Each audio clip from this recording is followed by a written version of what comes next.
Outro dia me perguntaram por que dessa dificuldade dos cristãos, especialmente, de aceitarem a evolução orgânica. Eu falei para eles que esse debate de evolução orgânica, isso não é uma coisa que começou agora. Eu não estou falando para vocês alguma coisa que começou nesse momento, mas que já existe há pelo menos uns cento e poucos anos aí atrás, ou até 200 anos, quando então as ideias acerca da transformação das espécies começaram a pulular na cabeça de alguns pensadores. Em linhas gerais, a Europa, especialmente a Europa antes do Iluminismo, era extremamente religiosa. Ela estava calcada na fé judaico-cristã. E a fé judaico-cristã, ela, além de acreditar, obviamente, pela própria doutrina da criação, a ideia da criação fixa, diga-se de passagem, as escrituras não deixam isso claro. As escrituras apenas dizem que Deus ordenou o surgimento das espécies, mas não disse necessariamente que elas surgiram todas de uma vez. Mas a própria ideia da criação de Deus e do fixismo dessa criação, ou seja, que os animais já surgiram daquela forma e que eles não passaram por nenhuma transformação, fez com que a Europa, antes do Iluminismo, ela fosse extremamente contrária a qualquer espécie de transformação das espécies. Depois do Iluminismo, a Europa entrou até mesmo num período de ateísmo por parte de alguns, especialmente na França e em boa parte da Inglaterra também. Então, o pensamento evolucionista, de certa maneira, acabou tendo um pouco mais de liberdade, uma vez que os freios impostos pelo pensamento religioso foram retirados. Em linhas gerais, as religiões reencarnacionistas, como aquelas religiões orientais, o hinduísmo especialmente, permitem com que a ideia da transformação das espécies seja alguma coisa mais próxima do que eles acreditam, uma vez que há inclusive correntes religiosas reencarnacionistas que acreditam que as almas elas podem voltar, inclusive em animais invertebrados, e mesmo em insetos. Então, de certa maneira, como o cristianismo é uma religião, ou a fé judaico-cristã, podemos dizer assim, está calcada no ressurreicionismo, acredito eu, inventando uma palavra aqui, mas baseados na ressurreição, então a ideia de se transformar, ela fica estranha ao pensamento de quem acredita ter originado de um ato divino de uma só vez, não só da espécie humana, mas de todas as demais espécies. De certa maneira, isto acaba conflitando com o pensamento evolucionista. Inclusive, hoje em dia, para facilitar o entendimento das pessoas, muitos cientistas e muitos especialistas em evolução acabam dizendo, usando a expressão transformação ao invés de evolução. Você sabe que evolução, em linhas gerais, é o quê? É descendência com modificações. Só há evolução quando a descendência deste ancestral herda aquela modificação que ele desenvolveu e repassou para os sucessores. Evolução não é, cientificamente falando, não é a mesma coisa de evolução da perspectiva natural aqui da sociedade. A pessoa, por exemplo, que começa a estudar e melhorar de vida, ela evoluiu a sua vida, evoluiu a sua cultura, mas isso não é descendência com modificação. Se você evoluir intelectualmente, não significa que o seu filho vai evoluir intelectualmente. Se ele não correr atrás, ele vai ficar uma topeira, entendeu? Então isso não é evolução, dentro da perspectiva científica, biológica. Então, quando nós tratamos de animais, quando nós tratamos de zoologia. E o que é zoologia, né? A zoologia é o estudo dos animais e das modificações que eles foram adquirindo com o passar dos milhões de anos e nos grupos em que eles inevitavelmente acabaram se desenvolvendo. Então existe uma história que está relacionada a mamíferos, outra que está relacionada com peixes, outra com anfíbios, outra com répteis e com aves. Lógico que a questão de répteis e aves, elas têm uma apreciação diferente hoje, tá? Mas para o público leigo é até mais fácil de compreender.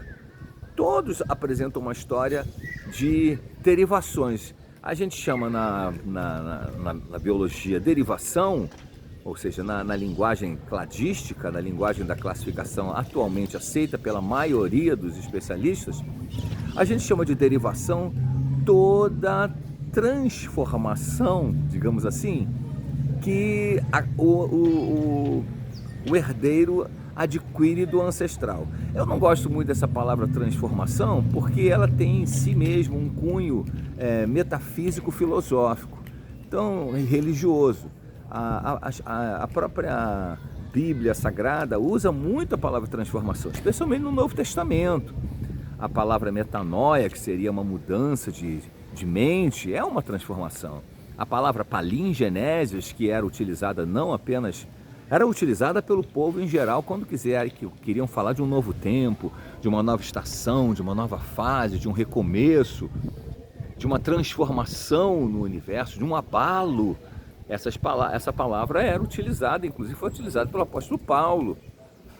Então, eu não gosto porque parece que mexe com um conceito pouco científico. Eu acho o mais correto mesmo é que evolução é a descendência com modificações. E essas modificações, elas não são o resultado da necessidade. É bom que a gente entenda isso, até porque eu falo de carteirinha, né?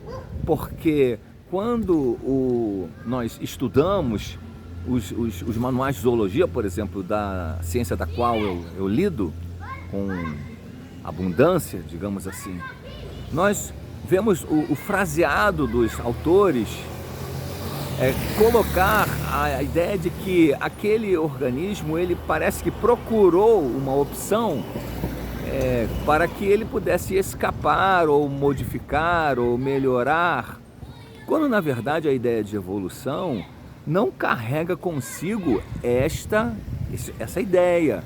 Evolução não é a necessidade de se resolver um problema. Então vamos imaginar aqui que a taxa de oxigênio diminua assustadoramente, vertiginosamente, a ponto de muitas pessoas não conseguirem respirar. Então aí eu vou e neste caso mergulho no oceano porque eu vou encontrar menos...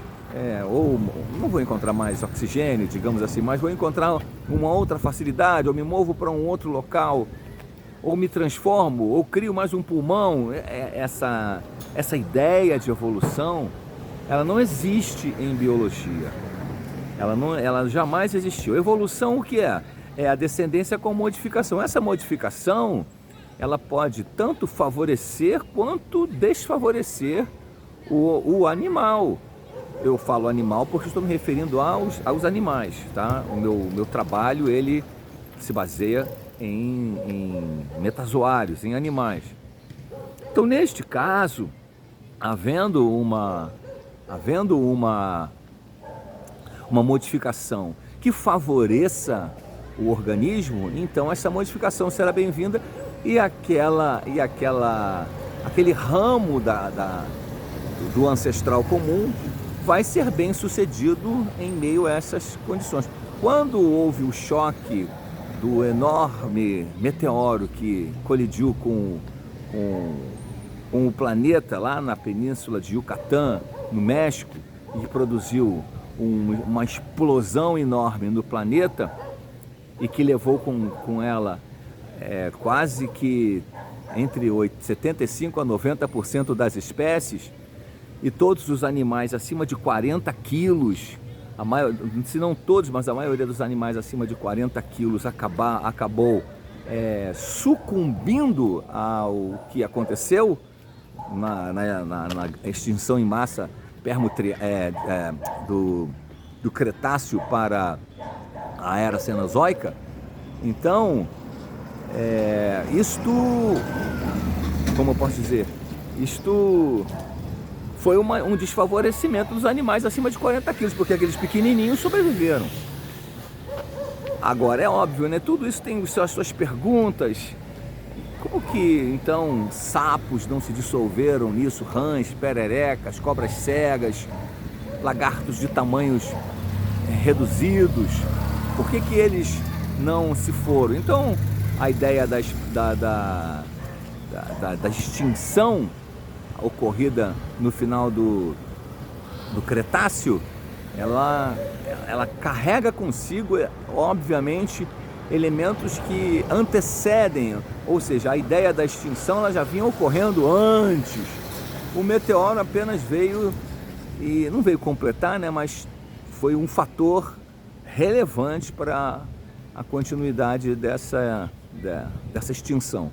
E os organismos que tinham menos de 40 quilos, como muitos mamíferos, mamíferos de verdade, mamíferos reais, eles não passavam de um ratinho, daquele tamanho de rato, se não muito grande, um gato. Então, estou falando de tamanho, estou falando da ordem, não, tá? Então, estes conseguiram sobreviver, estes conseguiram passar por este momento.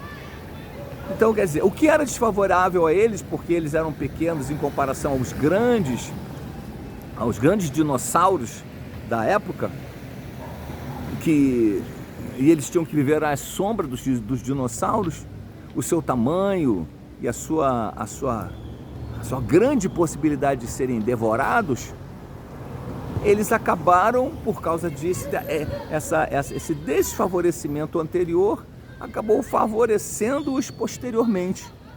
Então, isto é a evolução. A evolução ocorre dessa forma. Ela não foi algo planejado por aquele grupo de pequenos animais. Nós vamos esperar um pouco por aqui antes de assumirmos outros formatos, porque nós vamos esperar. Nada disso aconteceu. Tudo ocorreu em meio a uma grande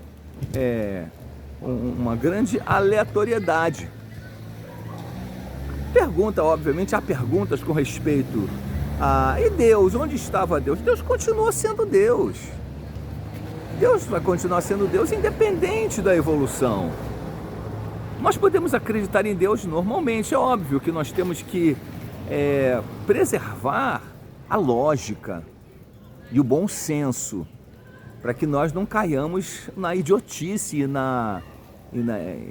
nessa visão, muitas vezes mal interpretada, que a população e muitos estudiosos e pessoas de destaque têm com respeito aos cristãos, especialmente cristãos evangélicos. Porque muito cristão evangélico fala de evolução, mas nem sabe o que é, entendeu? E nem sabe e como ocorreu a evolução. E a zoologia é uma ciência muito bem calcada sobre dados paleontológicos, biogeográficos, geológicos, moleculares, genéticos, embriológicos, de fisiologia comparada, de anatomia comparada.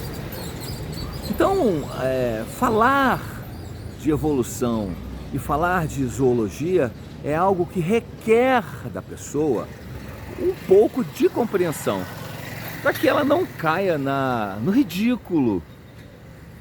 E nós, os que acreditamos em Deus, acreditamos em Cristo, nós precisamos de verdade estar bem aparelhados e cientes de como as coisas aconteceram. Há necessidade de se reinterpretar alguns textos? Sim, haverá necessidade de se reinterpretar alguns textos. Mas eles não vão matar a nossa fé. Sabe? Quando diz que Deus é seu criador, não quer dizer que Deus te criou do nada. Você veio de um processo gestacional, de 9 meses, assim como os demais animais, eles só variam o número de meses. Uns têm uma gestação de mais de 1 ano, outros têm gestação de menos de 1 semana. Então, tudo isto demonstra que nós não fomos criados do nada, entende? Mas, de certa maneira, Deus é o nosso Criador. Pelo fato de ter nos permitido vir ao mundo, aliás, o próprio Deus permitiu o universo vir à existência. Foi Ele que, com certeza, colocou os átomos à disposição e foi Ele que introduziu na própria existência a ideia da transformação e da evolução e da mutação e da modificação. Então nós não precisamos ter medo disso. Precisamos sim ser pessoas preparadas para poder entender o processo evolutivo. Um grande abraço a todos. Não deixe de assistir o meu blog lá no Romeu Carneiro, a ciência da vida.blogspot. Lá eu discuto sobre temas da ciência e da fé. Lá temas que talvez você não esteja acostumado a ver aqui do lado de fora, mas você vai ver lá do lado de dentro. Tá bom? Deixa um abraço para você carinhoso e até a próxima. Tchau!